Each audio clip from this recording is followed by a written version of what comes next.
चटक लाल अनारकली सौंदर्य का बोध कराती है जब हम एक फूलों से लदे हुए अनार के पेड़ को देखते हैं तो लाल रंग की छटा मन को बहुत भाती है।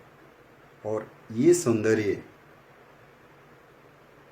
हमारे कई मूवीज़ का भी हिस्सा बना है। मुगले आजम पिक्चर में भी अनारकली नाम से एक नायिका जिसका रोल आज तक याद है। और ये एक और भारतीय साहित्य में कहावत है, मुहावरा है, एक अनार 100 बीमार, अथवा अनार आयुर्वेदिक चिकित्सा प्रणाली में बहुत ही महत्वपूर्ण है और इसको कई रोगों के उपचार में प्रयोग किया जाता रहा है। लेकिन चूंकि इसकी प्रोडक्शन की कमी महसूस हुई और जब ज़्यादा लोग इसको खाना चाहें, इतना सेहतवर्धक रोग निवारक फल, तो एक मुहावरा घड़ा गया, एक अनार खाने वाले बहुत। डिमांड सप्लाई का एक आभास इस कहावत मुहावरे में है। अनार पंजतारा कुल का ही एक खूबसूरत जंगली पेड़ है जो हमारे जम्मू के ड्राई इलाके में, शुष्क स्थानों में, जैसे पीड़ा, और पीड़ा में राजमा के चावल और उसके साथ इसी अनारदाने की चटनी बहुत ही मशहूर है। ये अनारदाना खलैनी की तरफ, उधमपुर में, चनैनी की तरफ, रामनगर की पहाड़ियों में विशेषता पाया जाता है। लेकिन आजकल इसकी आपूर्ति जो है लगाए हुए अनारों से भी हो रही है। अनार की जो खेती है, जैसे सीकर ज़िले में बहुत ही होनहार किसान जो है इसकी खेती कर रहे हैं ड्रिप इरिगेशन से, और उन्नत किस्में इसकी ग्रो कर रहे हैं, जिसमें Kandhari, early wonderful, Spanish Ruby, कई किस्म की नई इसकी किस्में हैं। तो पूरे वर्ल्ड में ईरान इसका मेजर प्रोड्यूसर रहा है। और अगर अंग्रेजी शब्द पोमग्रेनेट को देखें तो उसका मतलब होता है, लैटिन भाषा में पोम वर्ड निकला है पोमम से, जिसका मतलब है एप्पल, और ग्रेनेट मतलब with seeds, seeded Apple. Apple की तरह ये भी हमारी सेहत के लिए बहुत ही महत्वपूर्ण फल है। लेकिन इसमें सीड्स बहुत होते हैं, जहाँ के सेब में 4-5 बीज होते हैं और वो भी बिल्कुल ही अंदर होते हैं। और इसका अनार का जब फल तोड़ते हैं तो अंदर बीज ही बीज निकलते हैं, लाल रंग के, रूबी रेड, चटक लाल, लाल मोती जैसे। और उनका नंबर क्या है? नंबर की काउंटिंग वेरी कर सकती है, लेकिन तोरा के इतिहास में इसकी 613 कमांडेंट्स, रिलीजियस कमांडेंट्स मानी गई, और उसके हिसाब से चूँकि इसमें भी 613 बीज उन्होंने सोचे, तो उसके चलते इसको बहुत ही एक सैक्रेड फ्रूट भी माना गया। लेकिन 600 के आसपास ही इसमें सीड रहते हैं।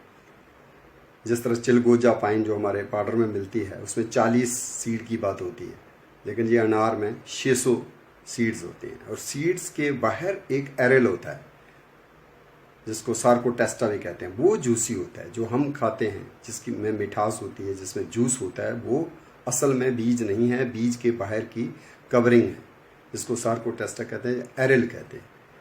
और वो जो सीड्स हैं अपने अलग अलग कंपार्टमेंट्स बने होते हैं। मीज़ोकार्प पीले रंग की, सफ़ेद रंग की होती है, उसमें अलग अलग खाने बने होते हैं, उन खानों में जो बीज होते हैं। और बाहर मोटा सा रिंड होता है, चमड़ी होती है फल की। लेकिन ये चमड़ी हमारी चमड़ी के लिए, हमारी त्वचा के लिए श्रृंगार और सौंदर्य का साधन बनती है। अगर हम अनार के छिलकों को बॉयल करें और उसको उबाल करके अगर उसको हम त्वचा पे उसका लेप करते हैं, जब उसका सेवन करते हैं तो त्वचा में जब निखार आता है, सौंदर्य सिर्फ फूलों के खूबसूरत रंग और रूप में ही नहीं बल्कि फल के छिलके से भी हम अपना सौंदर्य बढ़ा सकते हैं। तो इसको कॉस्मेटिक्स में, फेस पैक्स में, कई किस्म के कॉस्मेटिक लोशंस में भी इस्तेमाल किया जाता है अनार के छिलके को। इसका जो जूस है हैजा में, कॉलरा, मियादी बुखार, टाइफाइड में, तपेदिक, ट्यूबरकुलोसिस, पीलिया, जॉन्डिस, रक्त कम होना, अनीमिया, नाखूनों के रोग में, नेल केयर, बालों के झड़ने में, हेयर केयर, इम्यूनिटी को बूस्ट करने में,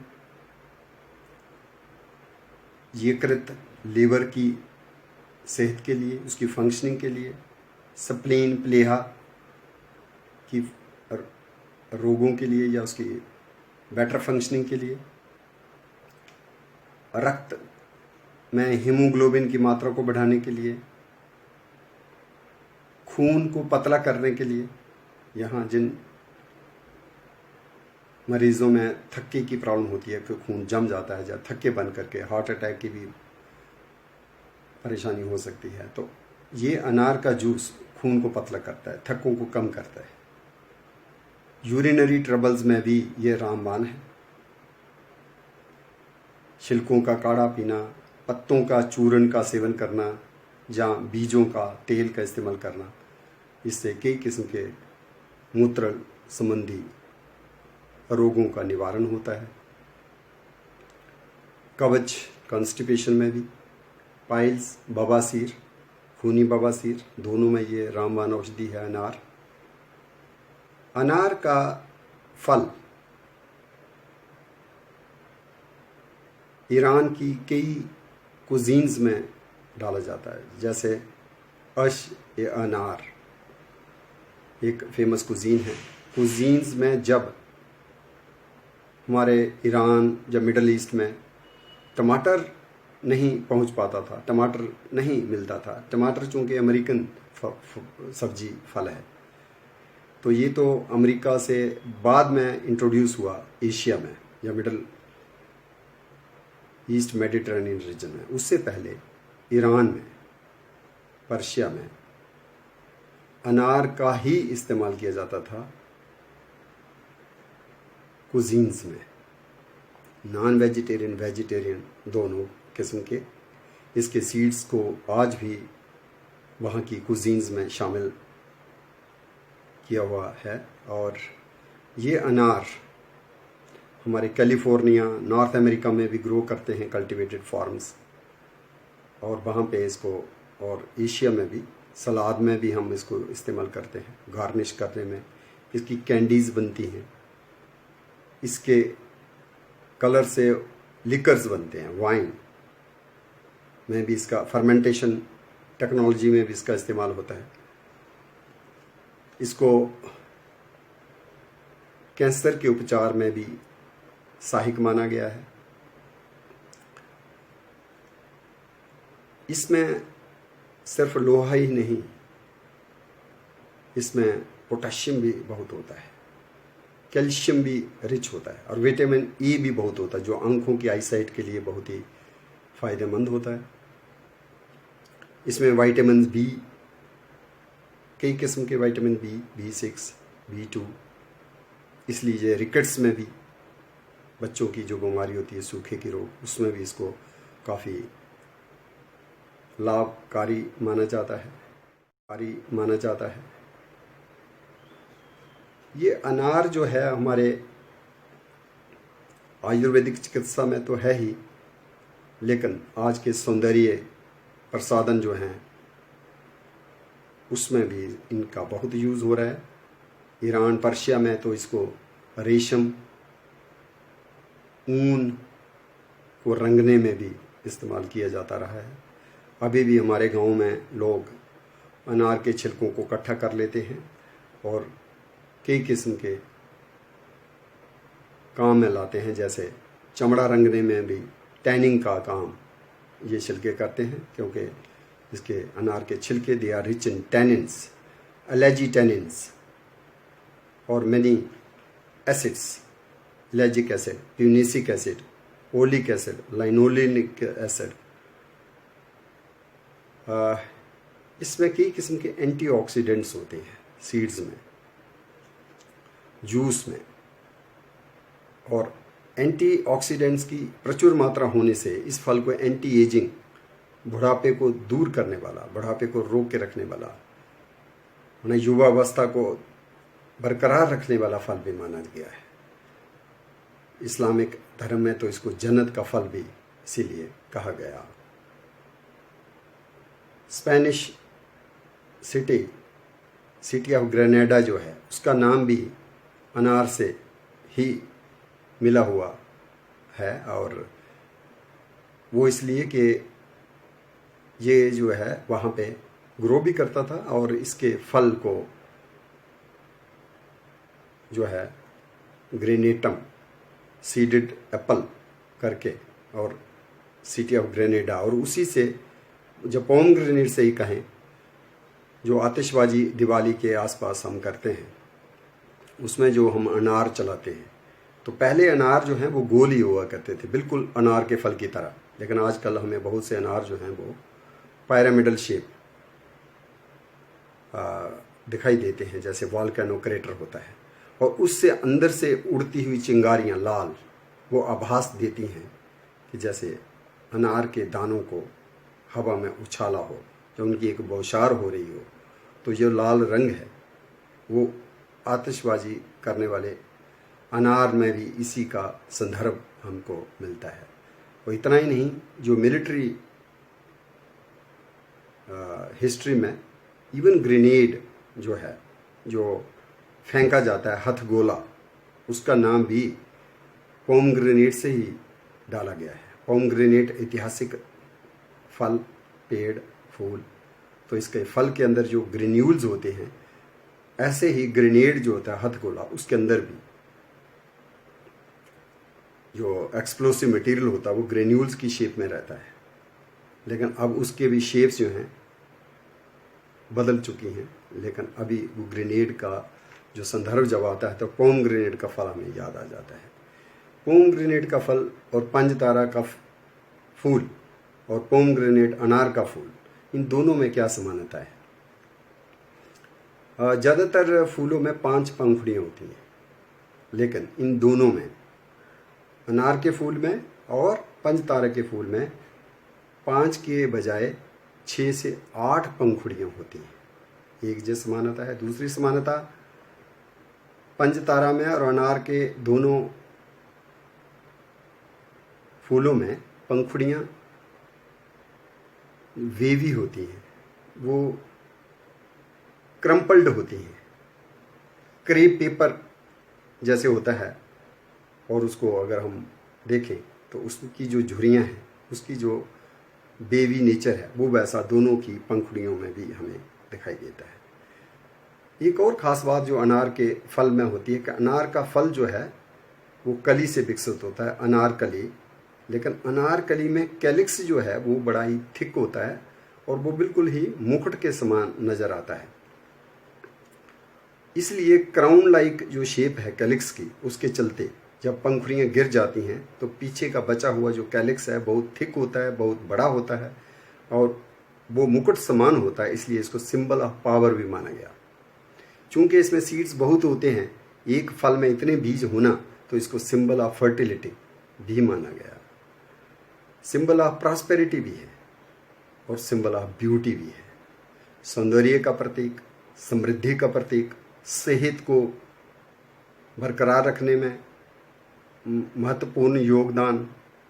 ग्रेनेडा सिटी का नाम, ग्रेनेड हथगोला का नाम का संदर्भ, और सीडेड एप्पल का संदर्भ, और बहुत ही nutritious medicinal shrub of medium size, जिसकी शाखाएं और बार्क की खूबसूरती को बोनसाई, जो एक जापानीज आर्ट है, छोटे मझोले लेवल में एक पेड़ पौधे को उगाने की तकनीक को ही बोनसाई कहते हैं। तो इस बोनसाई में प्यूनिका ग्रेनेटम के बोनसाई भी हमें मिलते हैं। कई किस्म की एम्ब्रॉयडरी में, पेंटिंग में, आर्ट में पोमग्रेनेट के फूलों को और फलों को मोटिफ के तौर में भी इसको प्रदर्शित किया गया है, जिस तरह कश्मीर में चिनार के पत्ते को करते हैं। मुगल काल में काफ़ी ज़्यादा इसके बारे में उल्लेख मिलता है, लेकिन अगर हम वेदों की बात करें तो ऋग्वेद, अथर्ववेद में भी अनार का जिक्र आता है। बाइबल, ओल्ड टेस्टामेंट में भी इसका जिक्र आता है। और इसका मध्यकालीन समय में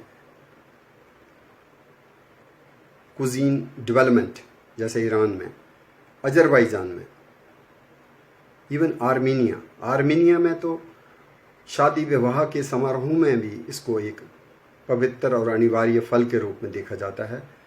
और शादी विवाह के समारोह में, मैरिजेस की रिचुअल्स में अनार का बहुत ही महत्वपूर्ण योगदान रहता है, जिस तरह भारत में नारियल के फल का रहता है।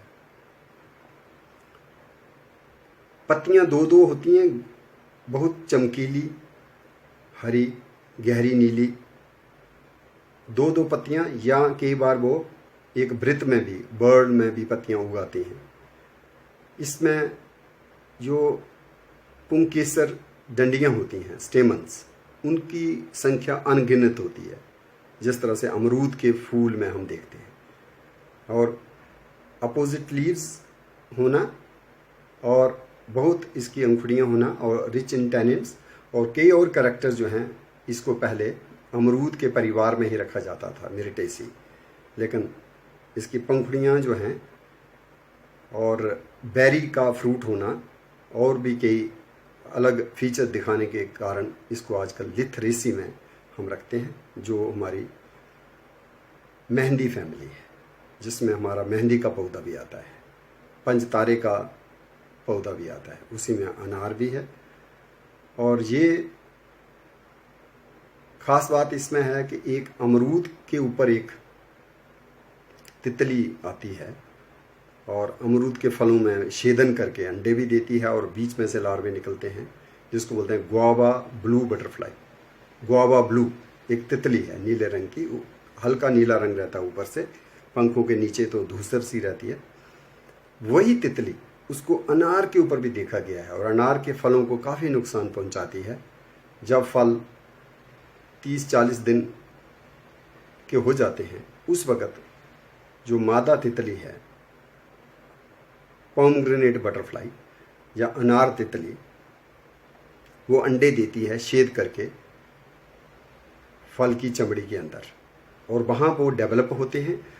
और जब वयस्क हो जाते हैं, 4th और 6th इंस्टार लेवल पे, 4थे-5वें इंस्टार स्टेजेस में काफ़ी ज़्यादा हानि जो है पहुंचाता है वो इस अनार के फल को, अंदर के बीजों को खा लेता है और अपनी विष्ठा जो है वो उन सुराखों के जो एग्जिट होल्स होते हैं, वो बाहर हमको काले रंग की देखने को भी मिलती है, बदबूदार भी, वो काले रंग की देखने को भी मिलती है, बदबूदार भी फल हो जाते हैं। तो भारत में इस बटरफ्लाई को, जिसको विज्ञान की भाषा में बिरोचोला आइसोक्रेटिस कहते हैं, इसकी रोकथाम के लिए भी उपाय करने पड़ते हैं ताकि ये फल बर्बाद ना हो। तो उसके लिए नीम ऑयल का स्प्रिंकल करना जो है वो बोला जाता है, लेकिन कोई कीटनाशक प्रयोग नहीं करने चाहिए, क्योंकि कीटनाशक प्रयोग करने से जो हनी बीज हैं, जो इसका पॉलिनेशन करती हैं, परागन करती हैं, पॉलिनेशन के बिना फल नहीं बन सकता, बीज नहीं बन सकते, तो वो पॉलिनेटर्स जो हैं वो सेंसिटिव होते हैं कीटनाशक दवाइयों से, इसलिए उसका छिड़काव ना करके सुबह और शाम नीम का स्प्रे करना चाहिए। इसी तरह से हमारे अनार के पौधे को इवन मीली बग्स जो हैं वो भी हानि पहुंचाती हैं और उनका भी रोकथाम करनी पड़ती है। इवन और किस्म के एफिड्स होते हैं, छोटे छोटे एफिड्स भी कई बार लग जाते हैं। लेकिन ये ऐसी फसल है कि जिसको पानी गर्मियों के दिनों में चाहिए, उतनी ही मिकदार में चाहिए जैसे हम सिट्रस के प्लांट्स को देते हैं। तो ज़्यादा पानी की ज़रूरत नहीं होती। ये ड्राउट हार्डी प्लांट है और थोड़ा सा कोल्ड हार्डी प्लांट भी है, बेटर देन सिट्रस। सिट्रस वाले जो हैं वो इतने कोल्ड हार्डी नहीं होते।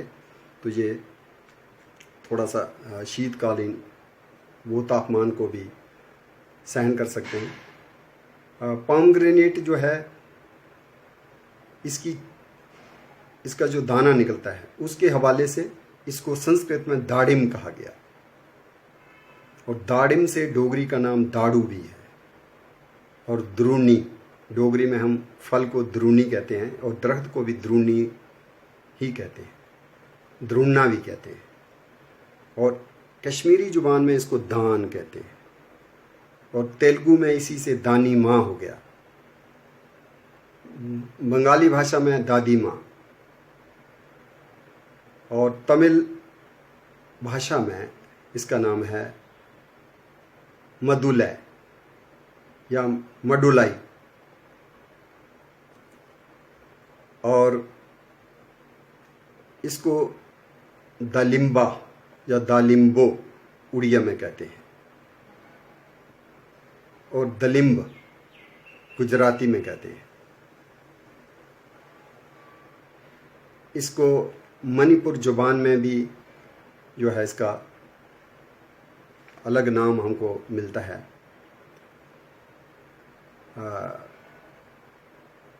इसका जो नाम है काफोई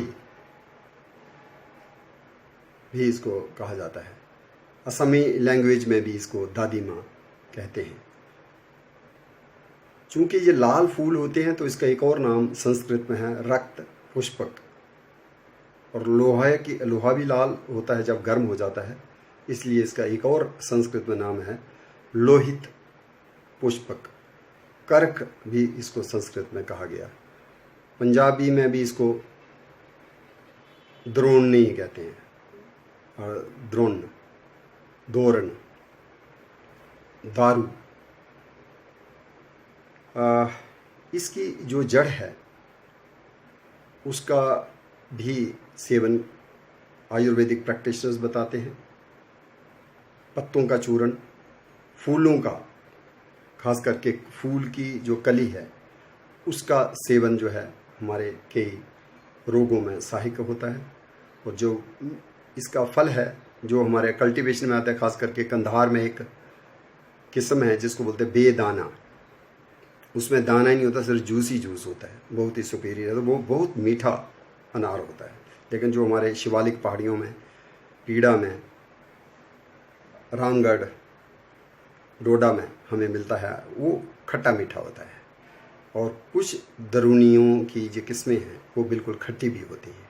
और इसका दाना जो है अमूमन सुखाया जाता है, और यही दिन है अब अनार पक चुके हैं। सितंबर का महीना एक तरफ तो हिंदी भाषा को भी समर्पित रहता है, और इसी में हमें अनारदाने की भी जो फल है उसका उत्पादन मिलता है। और इसी महीने में, जैसे तितलियों का महीना ये माना जाता है, बहुत सी तितलियां हमको मिलती हैं, लेकिन उसी में बिराचोला आइसोक्रेटिस अनार की दुश्मन भी है। और लेकिन उसको तो और भी कई किस्म के अल्टरनेट होस्ट हैं जिसमें वो अपना जीवन चक्र पूरा कर देती है। और हमारे साहित्य में, हमारी कला में, संस्कृति में, और सिर्फ हमारी ही नहीं, अरब और ईरान की और सेंट्रल एशियन और ग्रीस में खास करके इसका काफ़ी हिस्टोरिकल रिलीजियस कॉन्टेक्स्ट देखने को मिलता है। कुरान में भी इसको दर्ज किया गया है। और ये फल खाने से, आज के हम इस कोविड दौर से जो गुज़र रहे हैं, ऐसे समय में हमको ज़्यादा से ज़्यादा अनार का जूस पीना चाहिए। हो सके तो अनार की पत्तियों का काढ़ा भी हम सेवन करना शुरू करें। और छिलके ना फेंकें। दाने खाने के बाद अनार के छिलकों को आप बॉयल करके कॉस्मेटिक केयर के लिए स्किन केयर के लिए तो इस्तेमाल कर ही सकते हैं, लेकिन अगर हम उसका काढ़ा पिएंगे तो हमारी रेस्पिरेटरी जो श्वसन प्रणाली है उसमें भी सुधार होगा, रक्तचाप जो है वो भी काबू में रहेगा, मूत्र संबंधी रोग नहीं होंगे, एंटीबैक्टीरियल ये जीवाणुनाशक है, तो कोई भी जीवाणु की इन्फेक्शन जो है उसको भी ये दूर रखेगा। तो हमको अनार जो है अपनी जीवन शैली में अनार के पौधों को हमें लगाना भी चाहिए, उगाना भी चाहिए, और इनके फलों का नियम सेवन करना चाहिए ताकि हमारी स्वस्थ बरकरार रहे, सौंदर्य बना रहे और हम बुढ़ापे से दूर युवावस्था को एक अच्छे ढंग से जी सकें।